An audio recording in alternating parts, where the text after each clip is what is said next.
haven't done one in a while, and I'm already moving things around on my desk with my hands because I get weird and frenetic when I press record. It's very scary. It's very frightening for me. I don't know if you can hear it outside, but it's raining right now. And I'm raining inside. Raining drops. Matthew, if you want to be weirdly personal, someone somewhere took raining inside on a different place, and I won't say where. And I keep thinking, I need a branding. Because that's what I'm in my head. Thinking that's what I need to do. Brand awareness. I've been way too influenced by all of the weird gurus of the world telling you to do this, do that, do the other thing. You know what? For whatever reason, I thought of Gustav Klimt's The Kiss today. Let's look at it. Let's put it over here. Look at that. Look at Gustav Klimt. What a wonderful guy. He was Austrian. He was Austrian. Not Australia, but Austrian. Republic of Austria. The Kiss. German. Der Kuss. Der Kuss. Is that how you say it in German? Is an oil-on-canvas painting with added gold leaf, silver and platinum by the Austrian symbolist painter Gustav Klimt. It was painted at some point in 1907 and 1908, during the height of what scholars call his golden period. I like a lot of Gustav Klimt's work. That's one of those paintings and persons that I keep going back to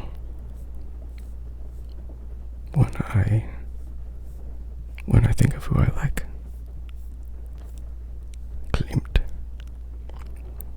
Love, intimacy, and sexuality are common themes found in Gustav Klimt's works. This is all from Wikipedia, by the way, that I'm reading.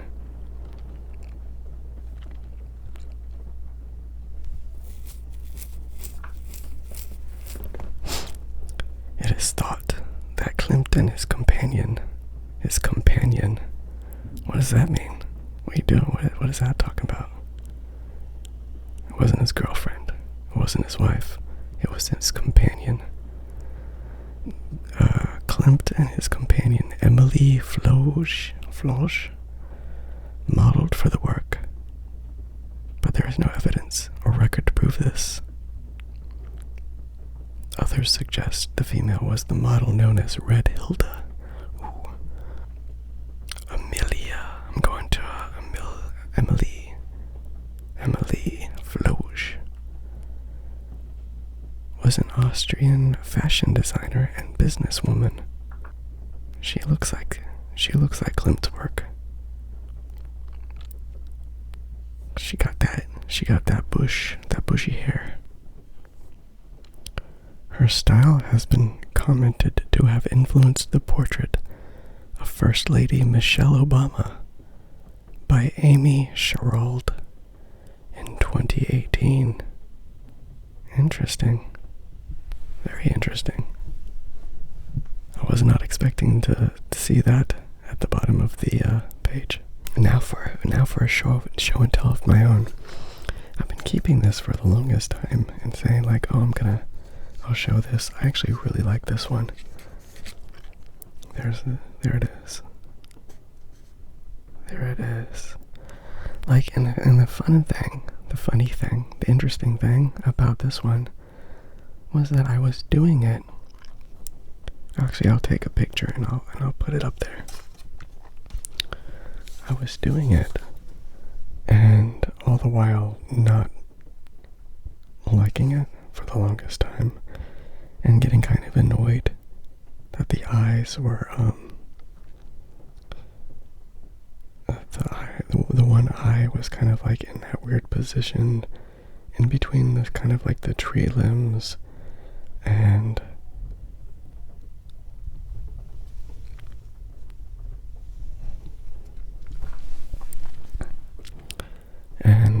what else can I say? And I like the colors, and I didn't like the colors when I was doing it and when I started. It like just kind of like weirdly came together. And you know, a lot of my like drawings and paintings and whatever, they are of just like heads.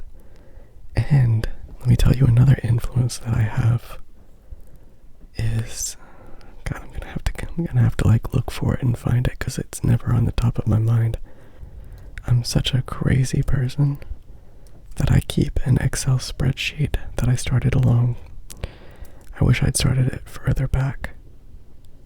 So I used to use IMDb, and I would track all of the movies that I watched, because I was like super into movies and films. And I have to search in all my Google Drive, all movies, Google Sheets, and I have to find. I was super into a lot of Asian filmmakers, and there it is. For some reason, I don't have the name of the guy, but The Taste of Tea. The Taste of Tea I saw a long time ago. Now I have to search for this. The Taste of Tea. Okay, and the first image, I have to save this. I'll pop this up on the screen when I talk about it. The first image that pops up is the image that influenced my weird desire to continually draw big heads that are popping out behind the trees. And I'm glad that I decided that, because it really, I don't know, I like it. So in The Taste of Tea, this little girl she has an imaginary friend, but her imaginary friend is herself, except it's a giant version of herself. And her imaginary friend doesn't like, they don't interact, they don't like talk and stuff. She just kind of appears, and she just is there. And the girl's like, when will this giant version of myself go away? Because it's really annoying me. Again, at one point, here, I'll pop up another image. At one point, she's doing these loops around a like playground bar or something, and she's trying to do a loop, and she does it, and when she does it, the giant version of herself like floats up into the atmosphere and flies away, and then a giant sunflower pops up and engulfs the world and engulfs the universe and then dissipates. And I'm like, this is I don't know what this is, but I'm super into it. I like this. The whole movie was, I don't know what the phrase I could use is, but it's like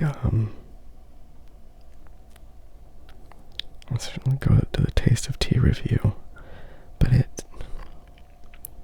it's like weirdly poetic, but also kind of weirdly humorous at the same time. I don't know who this reviewer is. By Alex Turner. I'll read a few things.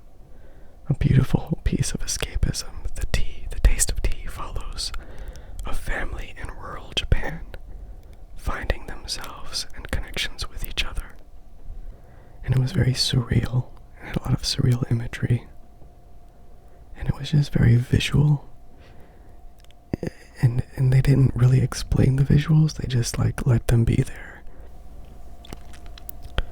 So as soon as the as soon as the opening scene shows us how Hajime feels about the departure of the girl he is smitten with, though we can see that the taste of tea really is special.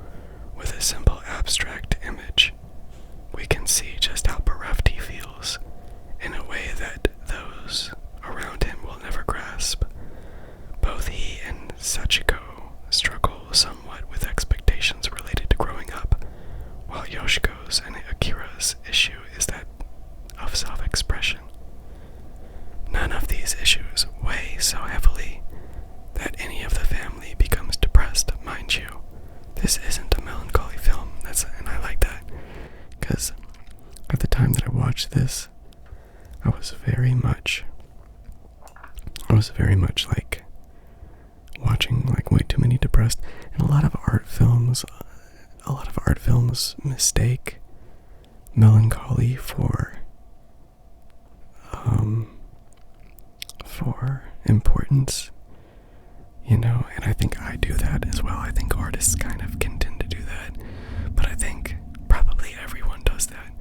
Like, we think a sad song is more beautiful than, or more impactful, more meaningful than a happy song, and I still have that that issue. Overall, The Taste of Tea is a peaceful, joyful film.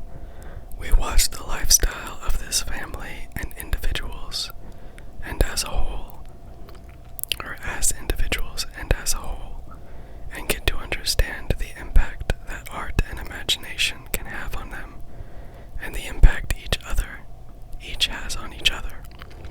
It's nearly 2.5 hours long, but so laid back and endearing throughout that I don't mind at all. I would happily have spent a day observing these rich lives. As you may have gathered, there isn't a plot as such, though the loosely woven threads do come together towards the end in a satisfying and moving way. Visually speaking, The Taste of Tea is captivating. The beautiful skies and the picturesque location draws the viewer into the Haruno home, as well as the pastoral reality. Ishii also utilizes a number of animation techniques, and I'll remember that, both in the surreal views of the characters' minds and also presenting their output, as at least 2 of the family are artists by nature. So it was made in 2000, or released in 2004. Great movie. I haven't seen it in forever. I remember that. Like a part where the train flies through his head and just leaves an empty space. Like, this is the surreal. I love surreal things like this, where it's just like, it's very quiet. It's a quiet surrealness. So those are two random things that I like. Thank you for joining me while I talk about the random things that I like.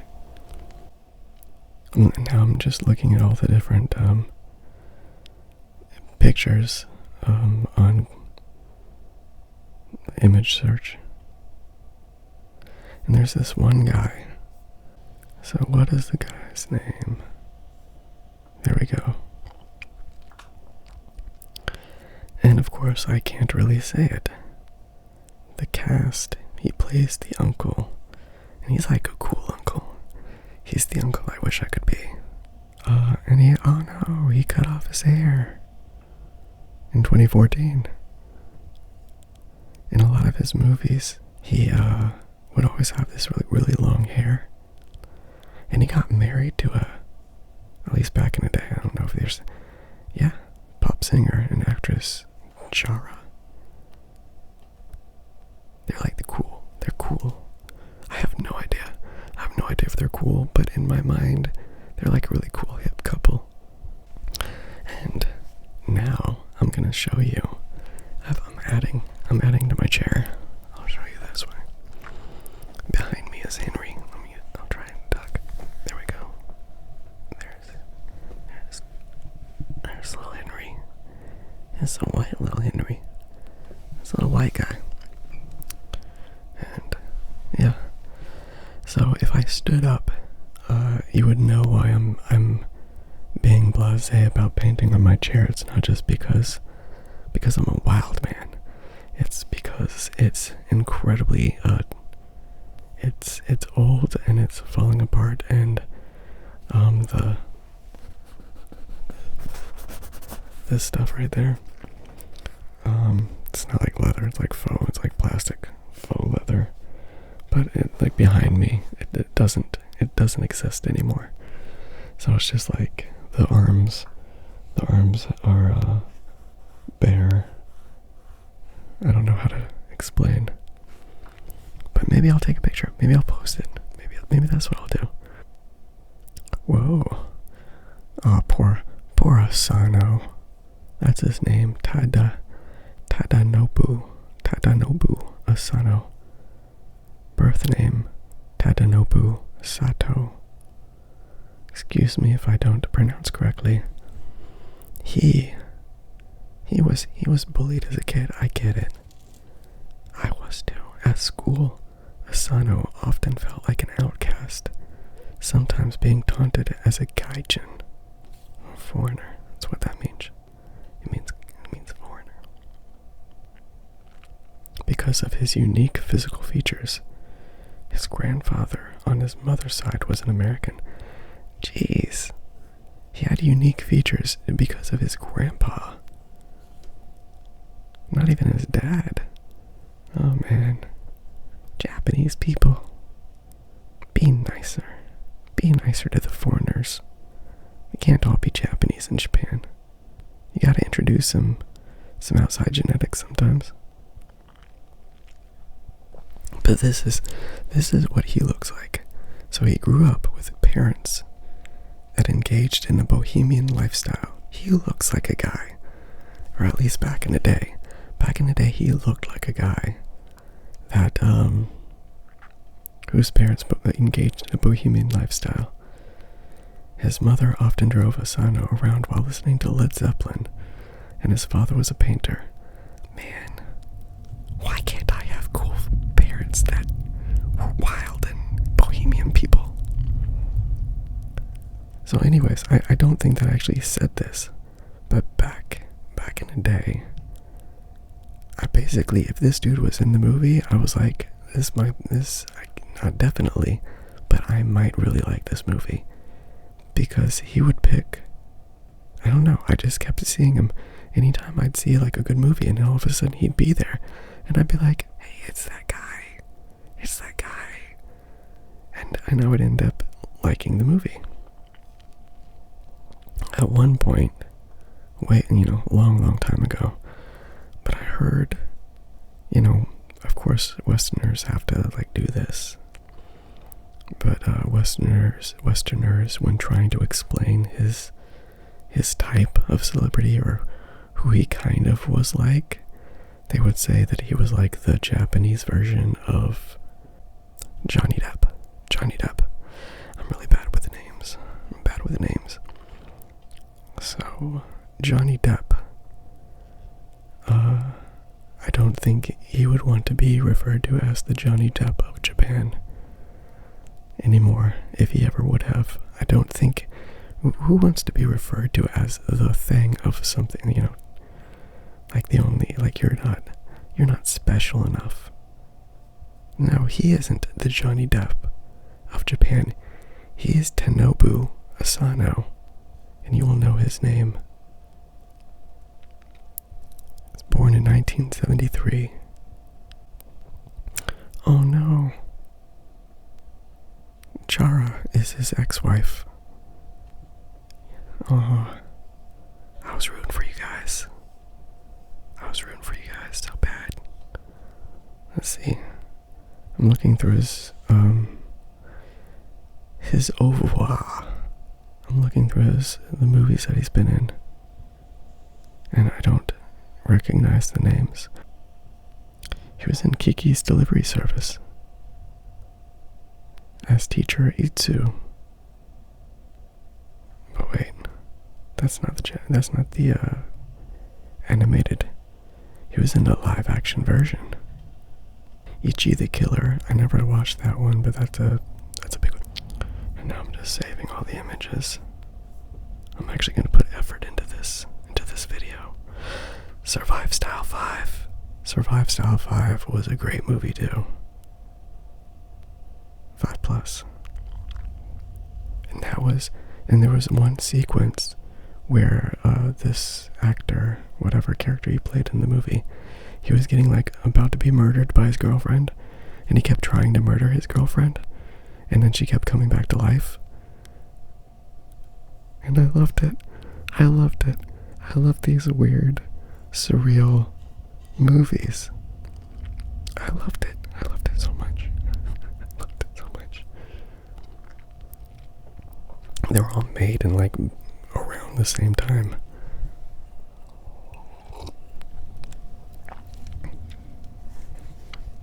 And holy crap, this guy's been in like 1 billion movies. All in like 1 year too. Not really, but he's been in a lot of movies. Funky. That's what it is. Funky Forest. And was he in that? Let me look. And I do know Funky Forest was called something else in Japan. I mean, obviously a Japanese name, but in other places it was called something else.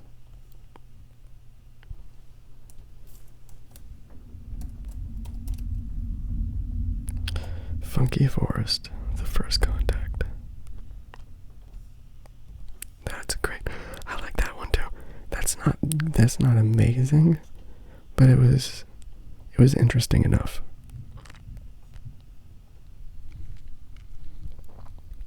Like there are certain sequences of it that was amazing. And the same little girl, her name Maya Bano, was the name of the little girl in the first movie that I talked about. Maya Bano was at the beginning of the Funky Forest, and she was like, and she could use telepathy, but she was just like in a weird, like, technological, weird, I don't even know what to call it. And she was like controlling things with her mind. 6.6 on IMDb. It wasn't great. There was kind of like the other thing. Japan has a humor sometimes that is a little bit too kind of like body humor or weird, like kind of like things that would disgust me. Nasty, and I was like, oh, I don't want to see this part. But then there's other parts of the movie. There's a lot about Funky Forest. There were a lot of sequences in Funky Forest where it's like, this is not my thing. And I can't even describe, like in that image, the girl has like a tube that comes out of her stomach, and like it takes the fluid out of the stomach, and then it puts it in the box, and then there's this weird, this was like surreal in a bad way. But then at the end, when you go into the Funky Forest, and there's like these girls, and they're making music with the forest, but they also are kind of like high. That's the only way I can describe it.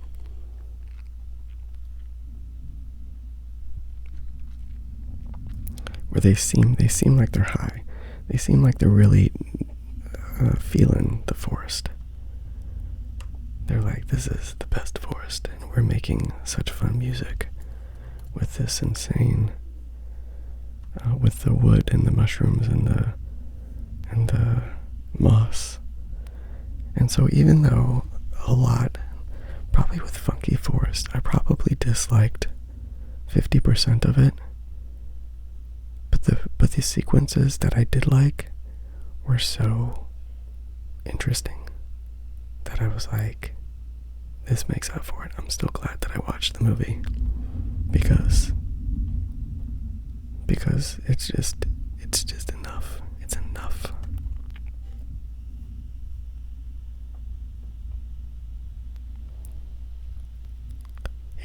given me my surreal fix. And the guy's trying to express his love for the girl, and he like does this weird dance for her on the beach. Oh, the homeroom. There's a homeroom segment where they're all like, yeah, look it up. Look it up on YouTube. That's a good segment. If I can remember, I'm going to put a bunch of links in the description below, and you're going to have to click on the description below and go and like look at some of these things, just so you can have an understanding of the joy and fun and frolicking.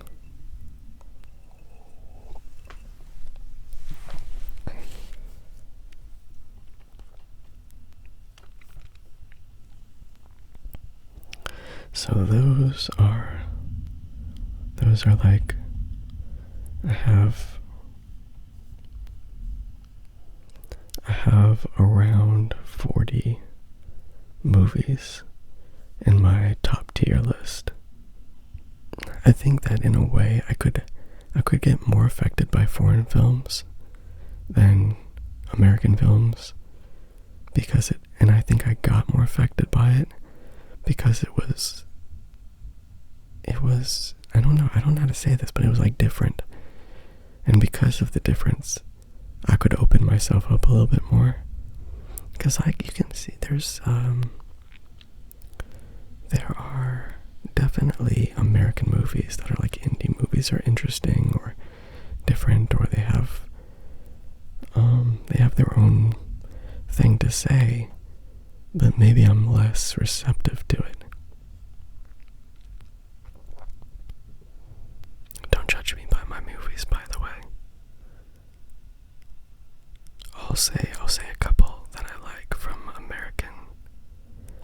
I like the movie Detachment. A lot of people I don't remember it. Don't hold me to this. This is my problem. I'm like, if I tell you what I like, you might go look at them and go, dude, you like that? I'm like, nah, maybe I watched it a long time ago. I don't know. What We Do in the Shadows. That was a good one. That was funny. That's not American.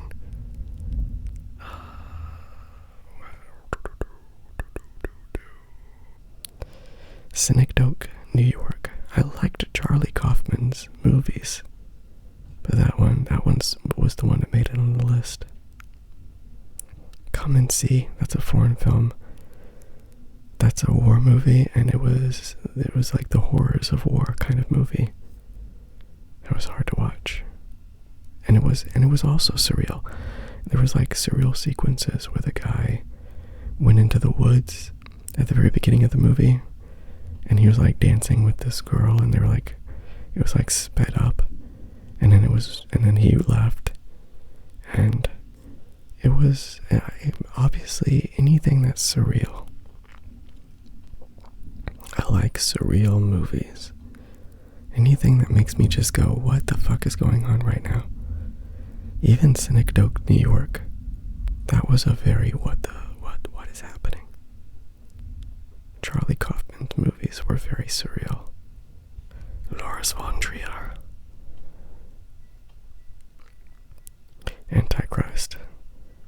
That's the one that Lars von Trier. And Melancholia. Okay. Lars von Trier got onto my list 2 times of good movies. Some people watch Antichrist and they're like, they see a anti-feminist kind of thing or a misogynist kind of thing. There's a couple people. One of the guys is Korean, and he has some weird kind of like, dude, you got some issues with some girls? You got some issues with misogyny or something? What's going on? But I like, listen, you can be anti-man, you can be anti-woman. If you make some interesting movie, if you have something interesting to say, that, I mean, you might not like that part of yourself. I don't know how to say this guy's name. Kim Ki-duk, or Kim Kai-duk. Kai-duk Kim. He's on this list many times. I loved Bad Guy, And that's the guy that I was talking about. Was I? That's just another possible, like, guy that's got some issues with women. Same thing with, what's his name in America? I can't think of it, but I'm not, I can watch his movies and be into it, but I'll figure it out and put the name up.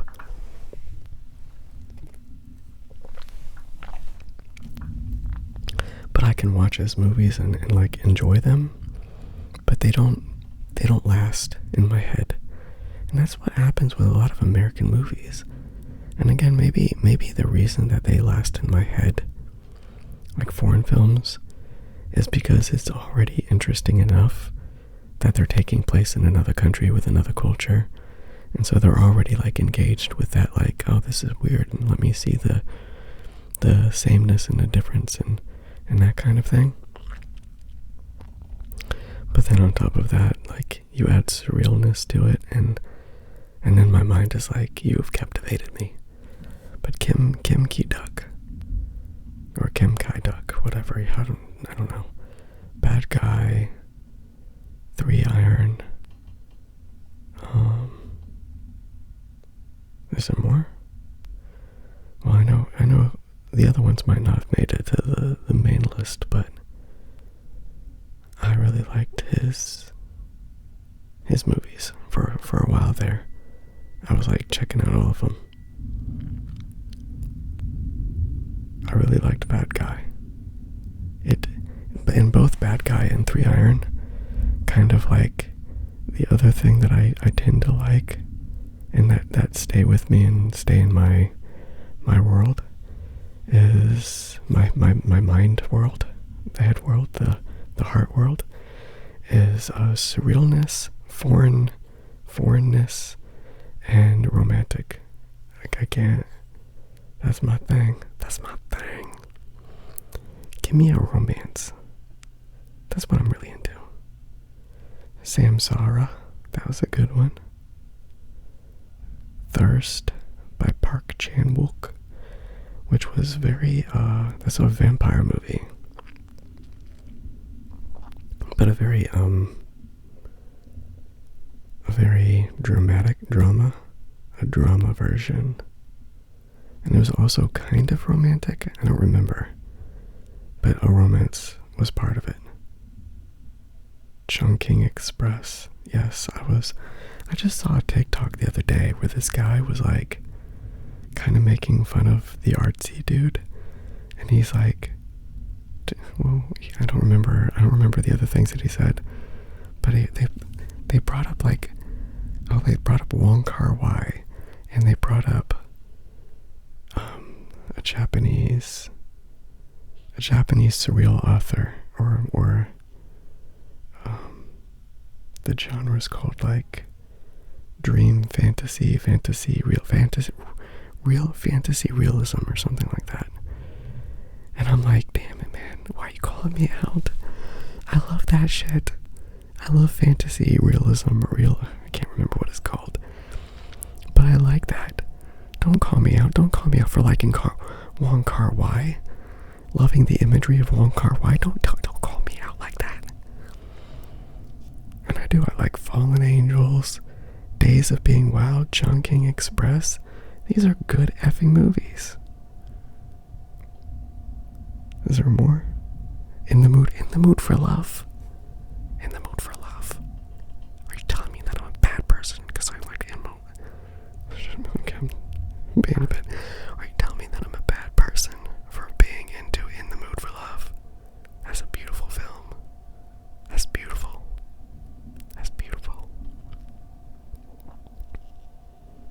I didn't know that I was going to be sharing so much. And there's some other movies here that I'm either embarrassed or I'm not embarrassed. There's one movie, and it's surreal. There's only a few animes on here. There's only one anime on here. But I know that I'd put more anime on there if I had been tracking from the beginning. But there's a movie called Cat Soup. Cat Soup. It's on YouTube. You can watch it. Cat Soup.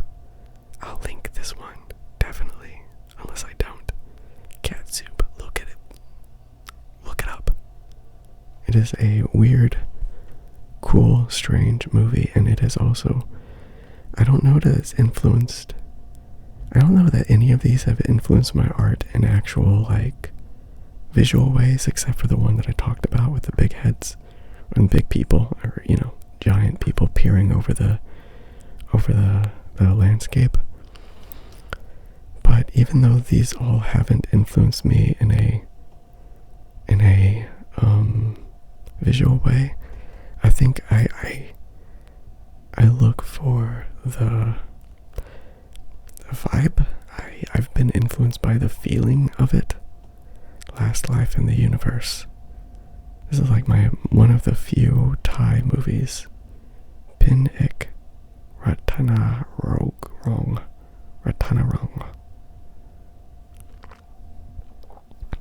Butchering names. So there you go. Those are my list. And I definitely have other movies that have made it, that could make it to the list of these are the fucking good movies.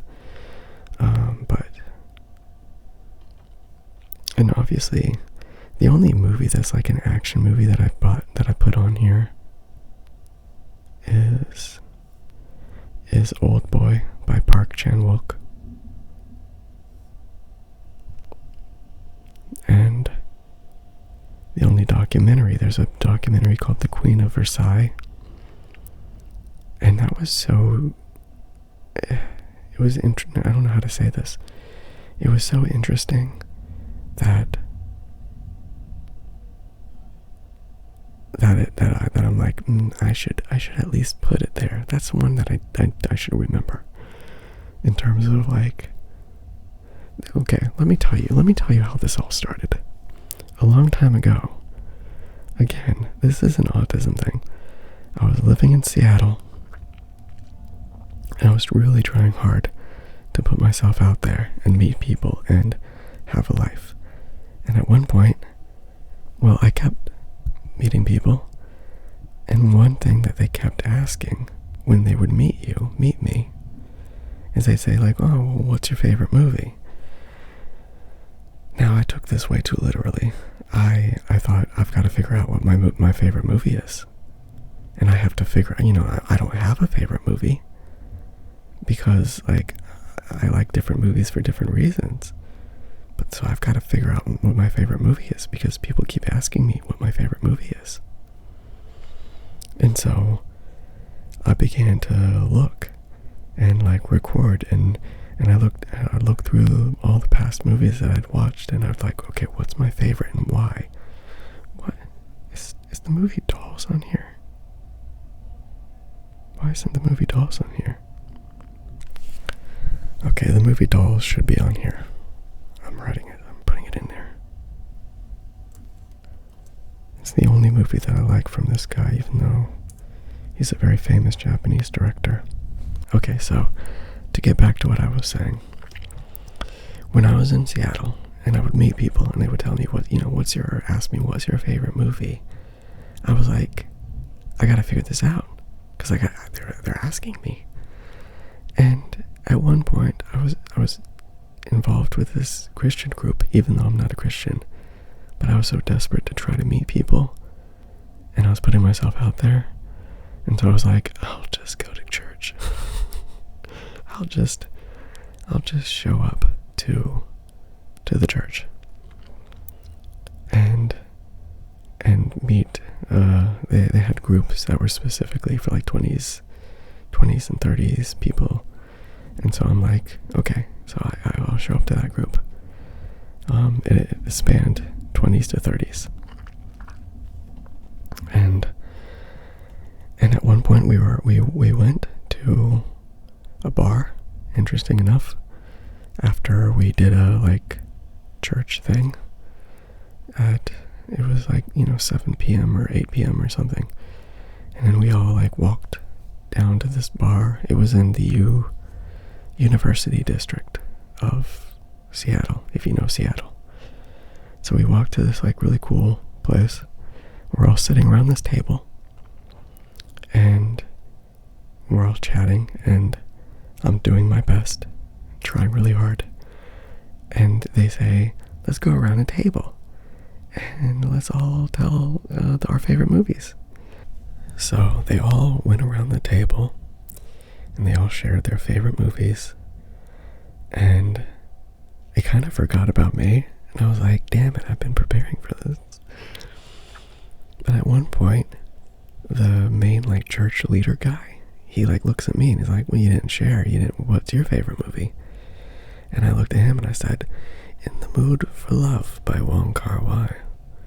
And he said, I've never seen that movie. And he said, that's not fair. And I'm like, what? That's my favorite movie. You asked me what my favorite movie was. It's my favorite movie. And, it's this nice foreign film by I don't know. But how is that not fair? What are you talking about? And then I had to think about this. And I was like, and I had to replay the whole thing in my brain again and again and again, going like, well, but I told you my movie, and that's what you wanted, that's what you asked for. And I realized that like everyone else was sharing kind of like movies, pop movies, like movies that everybody would know. What would happen was that they'd share a movie, other people would be like, oh yeah, and then some of the people would even like give a quote to that movie that the person shared. And I'm like, oh, so like they weren't even asking literally what your favorite movie was. Like they don't care. Like they care, but they don't care. That what they really were doing was they were asking for ways of connecting in an overlapping sense, like, give me something that I understand from you. Not what your favorite movie is, but what is a recent movie that I might have seen or that I know of, because within the American lexicon, we might like all know this movie. Like you might be like, my favorite movie is Barbie. And then people can be like, oh, I'm just Ken. And then everyone can like go and like have this weird bonding moment because everybody saw that movie. Or even if you didn't see that movie, you have an understanding of like that there was a guy named Ken and he was with the doll and he sang a song and so when it came to me and I told the literal truth, which wasn't even the literal truth because I don't think I have a number one. I don't like the idea of having a number one. There are way too many good movies. There are way too many beautiful songs. There's way too many good art. Klimt the Kiss is not my number one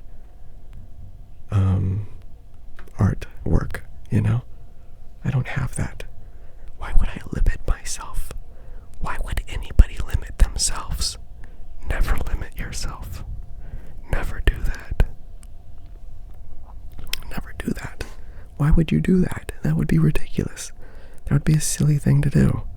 To limit yourself to one movie. One movie being your favorite. But again, that's not even what they wanted to know. They didn't want to know what my favorite movie was. They just wanted me to say a movie that I watched and enjoyed. And then they were going to like say something about the movie. And be like, I like that movie too. Or they'd have a hot take. They'd be like, yeah, I didn't think that movie was that special. And then you guys could like both do this like weird neurotypical dance that I'm only aware of after it happens. And I'm like, oh, you were trying to dance with me. But I had no idea. And I don't even like that dance because it's stupid. Like if someone brought up the movie Barbie to me, like I would be fine with having a discussion about it. I wouldn't do it well having a discussion about it. But there would be no fun to be like, yeah, I'm just Ken. Boy, wasn't that fun? Wasn't that a fun part of the movie? It's hard because like the more I say this, I'm like, is this just a way of me being like, not like oh, I'm gonna be better than you because I'm not shallow. I'm not a shallow person like you are. You just want to goof around and be silly. Not like me. I want to be deep and talk about deep things. I'll end it here because I'm rambling too much. And I will say someone wrote a comment on my last video, since at the point that I'm shooting this, and they said you are the unicorn, because in the past I said I don't want to find the unicorn, I want to be the unicorn. And when the person said you are the unicorn, first of all, I feel weird about that, but I also feel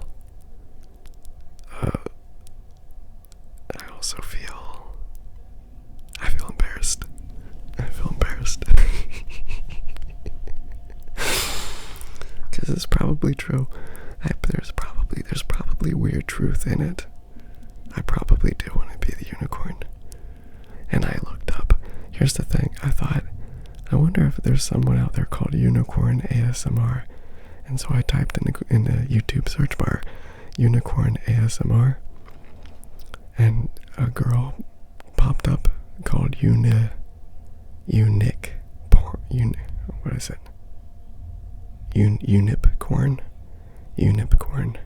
ASMR, and she does some OnlyFans stuff, and she has like 6 YouTube channels, and I'm like, why do you have 6? And I thought, well, maybe I found her, like, this is her, like, because it was definitely like the X-rated, as X as it can get on YouTube, and the thumbnails were all obviously like, anyways.